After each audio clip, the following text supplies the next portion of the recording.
કપાસ ક્રાંતિ યોજનાની જાહેરાત બાદ પાલ આંબલિયાના પ્રહાર યોજનાને લઈ પાલ આંબલિયાએ સરકારને ઘેરી છે। કપાસનું 80% વાવેતર થઈ ગયા બાદ કપાસ ક્રાંતિ યોજના જાહેર કરી।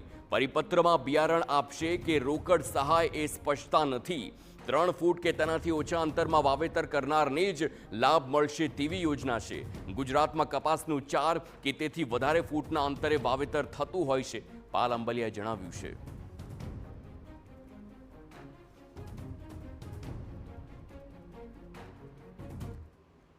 માત્ર ખેડૂતને મૂર્ખ બનાવવા માટે એક નિર્ણય કરતો પરિપત્ર આવ્યો છે। આ પરિપત્રમાં કોઈ સ્પષ્ટતા નથી કે ખેડૂતોને બિયારણ આપવામાં આવશે કે રોકડ આર્થિક સહાય આપવામાં આવશે। નંબર 1, જો બિયારણ આપવાનું હોય તો લગભગ 80% ખેડૂતોએ કપાસ વાવી દીધો છે। 3 ફૂટના અંતરે કપાસ જે લોકો વાવતા હોય એમને જ આ સહાય મળશે।